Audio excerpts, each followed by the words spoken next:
Estamos em Gramado, Rio Grande do Sul, onde está acontecendo o 71º Encontro Nacional dos DETRANS e, ao mesmo tempo, o 13º Fórum Focotran. Pouca gente ouviu falar ou tem, de fato, uma ideia próxima da realidade dos trabalhos realizados pelos CETRANS, os Conselhos Estaduais de Trânsito. Eles estão muito bem organizados, se você quer saber. E está aqui comigo Frederico Pierotti, que é presidente do Focotran. Muitíssimo bem-vindo ao Portal do Trânsito. Bom dia, Celso, bom dia ao portal, aos ouvintes aí do portal. Uma alegria participar aqui com você para apresentar um pouco do que o Focotran vem fazendo, das atividades do CETRANS, né? O CETRAN acaba sendo taxado aí como apenas uma instância julgadora de recursos, mas ele tem um papel importantíssimo na atividade do trânsito, especialmente porque ele é formado pelo princípio tripartite, e aí nós temos representantes da sociedade, das entidades de governo, dos órgãos de trânsito estaduais, da Polícia Rodoviária Federal, da área de medicina de tráfego, de psicologia, meio ambiente, além, obviamente, dos órgãos executivos, né, dos estados, dos municípios. E com esse espírito aí de ouvir a sociedade toda, são debatidas todas as medidas ou todas as resoluções que são implementadas pelo CONTRAN. E, em especial, esse momento, com o Dr. Frederico, à frente da secretaria. Frederico Carneiro, nosso secretário. Nós temos um momento bem especial. O Dr. Frederico tem essa habilidade e tem essa sensibilidade de ouvir, né? E você sabe muito bem que, no nosso segmento, é importante que sejam ouvidos os municípios, que sejam ouvidos os gestores, exatamente porque tudo vai acontecer lá, né? Então, nós temos inúmeros exemplos de medidas que foram impostas aos órgãos de trânsito que não são execuíveis, né? Então, deixa eu explorar um pouquinho isso. Quando nós temos muita gente de autoescola, muita gente está fazendo a primeira habilitação e mesmo dúvidas, às vezes, de instrutores que estão lá ensinando os seus alunos sobre o nosso Sistema Nacional de Trânsito. E a gente aprende, assim, em linhas gerais, que existe toda uma parte executiva e toda uma parte normativa. E muitas vezes acontecem situações como essa, né, de regras novos regramentos, que às vezes ficam conflitantes com o que tinha ou com rescaldos que ainda permanecem. E aí quem que decide isso? Juntando as duas coisas. As pessoas têm uma visão muito afastada do que realmente fazem os Conselhos Estaduais de Trânsito, e, por outro lado, está nos dizendo aí que tem toda uma necessidade de conhecer profundamente, não só a legislação, mas toda a estrutura e todo o funcionamento. Então, o que a gente pode dizer para essas pessoas? Quando tem uma contenda, ou uma discussão, ou algum ruído numa nova regra, qual é o papel dos CETRANS nisso? Uma excelente pergunta, né? O CETRAN é o órgão normativo consultivo dos estados e do Distrito Federal, o CONTRANDIF. E, ao longo desde a criação do Focotran, há 6 anos, a gente tem procurado estreitar o relacionamento com os órgãos executivos e aproximar todos esses órgãos de trânsito junto à Secretaria Nacional de Trânsito. E vou te explicar por quê. A dúvida que vem, porventura, de um órgão executivo do Estado, talvez não, ela deve ser explorada, deve ser dirimida junto ao Conselho do seu Estado, que vai fazer, sim, o seu papel e, dentro do que se permite na legislação, pode definir as regras para que sejam aplicadas as normativas editadas pelo CONTRAN. Acontece que boa parte dos estados isso não vinha acontecendo. Então, esse diálogo, essa aproximação tem por finalidade, sim, fazer com que os atos dos DETRANs estejam em consonância com a legislação. Vou te dar um exemplo. A gente, durante a pandemia, especialmente em São Paulo, vou falar por São Paulo agora, nós tivemos uma demanda do DETRAN para que o início de cumprimento da penalidade.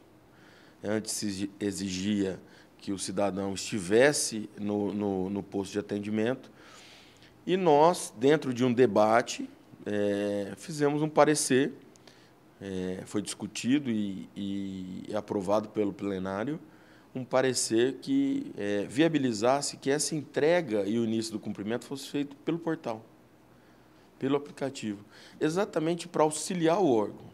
Então, assim, esse é o papel do CETRAN, é um papel de pensar a legislação, de pensar o trânsito, no intuito de preservar o direito do cidadão, obviamente, que nós não estamos lá para passar pano nos equívocos da administração em geral, mas o fato é que o poder público e a sociedade precisam ter essa participação efetiva. A gente precisa ter essa ligação, essa interligação. Outro bom exemplo, Celso, logo no segundo mandato à frente do CETRAN de São Paulo, nós sempre ouvimos muito questionamento, muita dúvida. Eu poderia fazer dessa forma, eu gostaria de participar. Nós publicamos editais para a participação do CETRAN. Para a composição do CETRAN é publicado edital. Então, essa é uma dúvida que muitas pessoas têm. Quem são essas pessoas que compõem o CETRAN? Qual é o critério? Como que isso funciona? Tem uma normativa federal, né, editada pelo CONTRAN, e cada estado tem por hábito editar um decreto para relacionar aqueles profissionais que vão fazer parte. Por exemplo, em São Paulo são 35 julgadores, 35 membros, divididos em... E, assim, tem que garantir, né, na composição o número de representantes da sociedade, dos órgãos de trânsito, para garantir a isenção aí na tomada da decisão. Então, em São Paulo, nós temos representantes da Polícia Civil, da Polícia Militar, do DR, do DETRAN, meio ambiente, médicos, psicólogos, sindicatos patronais, sindicatos dos trabalhadores, representantes da sociedade em geral. Em São Paulo, nós fizemos todo um trabalho para que a OAB fizesse parte do Conselho, exatamente para que seja garantido que todas as decisões, todos os atos são revestidos da legalidade, né? Então, nós ouvimos aí a indústria da multa. É um tema que, às vezes, a imprensa precisa nos ajudar, porque o que parece ser o vilão da história, o que parece ser o monstro da administração, na verdade, são pessoas que estão preservando a vida daqueles que não estão infringindo a regra. Talvez uma das maiores missões seja passar essa mensagem de forma clara, né? Conseguir fazer as pessoas entenderem isso. Nesse sentido, o CETRAN de São Paulo, desde o início da pandemia, vem fazendo suas sessões de julgamento ao vivo, disponibilizando no canal do CETRAN pelo YouTube. Então, deixa eu lhe fazer uma pergunta, Frederico. Nós percebemos isso, né, nós no portal, e muitas pessoas do Brasil inteiro, os nossos internautas que nos acompanham, mencionaram isso. Puxa, o CETRAN de São Paulo está na internet. As sessões podem ser acompanhadas. Essa decisão de dar mais publicidade, de tornar mais transparente, é uma coisa do CETRAN de São Paulo, e também essa composição tão diversificada, né, trazendo representantes de tão diferentes setores, também é uma coisa do DETRAN de São Paulo, do CETRAN de São Paulo? Cada CETRAN, cada estado tem um critério diferente? Cada ente, né, cada órgão, vamos chamar assim, e não é diferente no conselho, cada um deles tem uma particularidade. Cada estado tem sua particularidade, por isso que a Constituição garante a autonomia administrativa. E não é diferente nos órgãos de trânsito. Mas é algo que a gente vem debatendo durante o fórum, para que isso seja, sim, dado ciência, publicidade. o cidadão, durante o julgamento, Celso, o nosso ouvinte, o telespectador aí, ele tem a oportunidade de saber por que um recurso foi indeferido. Eu costumo dizer que o cidadão ele faz uma defesa que talvez seja a confissão dele, mas ele imagina que o código possa excetuar a atitude dele. Tratar ele diferente, de forma especial. Um exemplo bem claro é a passagem pelo semáforo vermelho, na madrugada ou no período alto da noite, justificando a segurança. O Código não dispõe dessa forma. O Código dispõe que a situação excepcional ela é abarcada aí por ambulâncias, por carros de socorro, exatamente porque tem sinalização, tem toda uma identificação, porque o resultado, para preservar uma vida, pode ser acabar com 10 outras, né? Então, isso, durante o julgamento, é feito esse tipo de esclarecimento. Até porque a sociedade, o cidadão, ele, com 18 anos, vai lá, faz a habilitação, estuda, passa. Se ele não cometer infração, ele não volta. Ele não volta. Ele só voltará se ele tiver um processo aí de suspensão ou cassação, se mudar a categoria, mas esse cidadão não volta.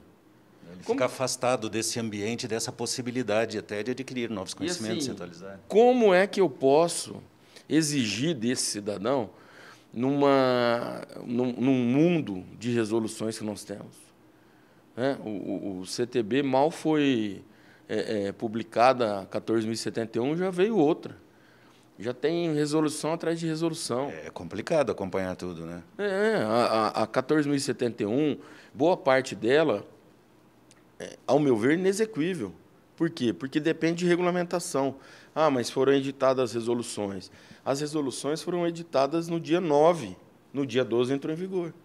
Então, esse cuidado e essa aproximação com a secretaria, na pessoa do Dr. Frederico, que é importantíssima. E o Dr. Frederico tem tido essa sensibilidade de discutir com a gente, de chamar ao debate, exatamente para isso. Porque o tom tem que ser esse. O tom não é de guerra, o tom de conciliação, o tom de preservação. Frederico Pierotti. Ele está falando do Frederico Carneiro, da Senatran, nosso secretário nacional. E eu posso dizer, da posição que eu estou, eu acho que boa parte dos nossos internautas concorda, nós temos 2 Fredericos, 2 Freds, craques, cuidando do trânsito brasileiro. Toda essa organização... Não, você é fera e merece o nosso reconhecimento, porque várias das novidades nesses últimos tempos saíram da cabeça desse cara aqui. E, evidentemente, são coisas muito boas para o trânsito. E o Frederico Carneiro, na Senatran, também está fazendo um trabalho revolucionário até onde isso é possível, porque, obviamente, tem que seguir as regras. Então, poderíamos dizer, eu posso afirmar isso, da posição que estou, que nós estamos num nível de diálogo excelente dentro do executivo e do órgão normativo no nosso sistema de trânsito. Mas alguém está falando com o legislativo? Quer dizer, como que está o diálogo com as nossas 2 casas legislativas que fazem coisas como essa, né? Pega um projeto de lei, faz tantas alterações, no final sai um Frankenstein e, às vezes, atrapalha ao invés de ajudar. Você tocou em um ponto que precisa ser melhorado. Nós precisamos aprofundar, ter uma atividade legislativa maior, né? Nós temos por hábito sempre estar conversando com um ou com outro senador. Então, nós já tivemos em reuniões nós, Fabiano Contarato, à época, o Cássio Cunha, que era o vice-presidente do Senado, levando a eles exatamente essa preocupação. Porque boa parte dos projetos são projetos para que se coloque na rede social para a sociedade que não cumpre norma, né, para aquele contumaz infrator, falar, esse me representa. quem representa uma sociedade que respeita a regra não pode concordar com um monte de medidas que vêm sendo editadas, né? Projetos de lei que prestigiam o infrator, projetos de lei que, olha, eu quero prestigiar a sustentação oral. Para quem milita na área, para quem sabe como é feito, como são realizados os julgamentos, a quantidade de julgamentos, sabe que em determinados casos não tem. Como que eu vou desmistificar uma recusa, por exemplo? É a conduta, recusar-se. Qual o papel de alguém oralmente querendo discutir o mérito de uma infração dessa? No nosso entendimento, essa questão, e o entendimento não é majoritário, mas não é unânime. Sim, há controvérsias. Santa Catarina tem a previsão legal para a sustentação oral. E para minha surpresa, o Luiz Antônio e o Vilmar, presidente e vice, me disseram o seguinte: tinha muitos pedidos. À medida que nós colocamos no nosso regimento interno e está previsto, nenhum advogado veio. É aquela coisa do cachorro que corre atrás da roda do caminhão, quando o caminhão para, o cachorro não sabe o que fazer. E assim, você vai percebendo que, ao longo do tempo, o pessoal quer ganhar na marra. Não é assim. Há um certo espírito de teimosia no brasileiro, né, na nossa cultura, de querer forçar determinadas situações. Falta esse entendimento, né? Falta essa possibilidade essa experiência efetiva de ver como funciona. E aí sim dá para tomar decisões, dá para ter um posicionamento mais claro. Né? Que eu tenho na minha concepção, falta sim um sentimento de viver em sociedade. Cidadania. Cidadania, respeito. Hoje nós estamos numa temperatura muito alta. E ontem eu disse isso durante a reunião. Nós ficamos 10 horas reunidos, sem nenhuma discussão do ponto de vista desrespeitoso. O que nós temos é um debate. Eu não acho que é válido, mas eu acho que você pode fazer. Isso é uma discussão, um debate. Mas não tem uma afronta, né? E não é isso que está acontecendo. Hoje em dia, na fila da padaria, o cara briga com você, simplesmente porque você gosta de A ou B. Então, esse termômetro, essa questão aí de ser um pouco mais até paciente, né? Tolerante. Então, isso tudo que a gente tenta preservar é o que a gente não está vendo. Então, nós temos que garantir isso através do diálogo. E mudar um pouco essa concepção de que o agente de trânsito é alguém que está trabalhando para arrecadar. Na verdade, ele trabalha para economizar, porque o trânsito, você sabe muito melhor que eu, tem um custo elevadíssimo, né? Por ano, aí, 50 bilhões, 60 bilhões, para cuidar dos que são mortos no trânsito e os sequelados, né? Porque eu tenho a faixa etária da capacidade contributiva, vamos dizer assim, que é ascendente, a pessoa está em 20 anos, 30, quer dizer, está no auge da capacidade contributiva para ajudar a Previdência, para ajudar o sistema. E aí, essa pessoa que tem toda a força de trabalho, toda a vida pela frente, ele acaba virando o beneficiário. Então, inverte, né? Ao invés de estar contribuindo, no caso da Previdência, esse impacto é evidente. Se discutiu tanto, né? Reforma da Previdência, e foi tão pouco falado isso do exército de brasileiros que vão parar em cadeira de rodas, que têm a sua vida produtiva antecipada, porque perderam saúde a ponto de não poder mais trabalhar, né? É realmente um problema muito sério. Que bom perceber, e você está percebendo isso, né? Que toda essa estrutura dos CETRANs está consciente disso e está discutindo isso em alto nível. Uma pena, eu não pude participar de todos os momentos, mas vi. Mas eu vou te fazer um convite. Eu vou te fazer um convite. A integração, esse é um outro tema sensível, né? Que é a integração de municípios ao Sistema Nacional de Trânsito. A nova resolução 811 trouxe avanço no sentido de que o órgão de trânsito, o município menor, que não tem estrutura, pode se integrar utilizando a estrutura de outro ente que já esteja integrado. Em São Paulo, nós estamos com um projeto de integrar 100% dos municípios. 100%. E ontem tem uma primeira leva, 18 municípios foram integrados. Há 6 anos nesse trabalho à frente do CETRAN de São Paulo, eu consegui, eu não, né? Quando eu falo eu, somos nós, né? Ninguém faz nada sozinho, especialmente no Conselho. Mas o Conselho conseguiu integrar 28 em 6 anos de trabalho. E aí, nesse reconhecimento, eu acho que isso é produtivo. É o reconhecimento de que, lá atrás, quando o CTB foi editado, tinha a ideia de prestigiar o sistema, prestigiar o município. Daí a ideia de integração. Só que, pela Constituição, nós já estamos integrados, né? E aí, voltando ao meu convite a você, nós vamos fazer um acompanhamento desses municípios conveniados agora e vamos encaminhar uma proposta para que os CFCs sejam um dos elos aí da corrente para que possam ajudar na educação desses municípios. Que os médicos, os psicólogos também possam participar dessas reuniões.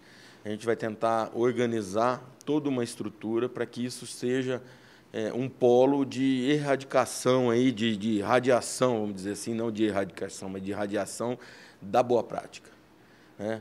Vamos chamar todo mundo para falar, eu quero ouvir você, eu quero o que você tem para dizer. E ontem, um dos painéis que nós fizemos, propositalmente, era com representantes do DETRAN, da Senatran, médicos, psicólogos da OAB, né? E nós conversamos de secretários municipais, conversamos durante 3 horas.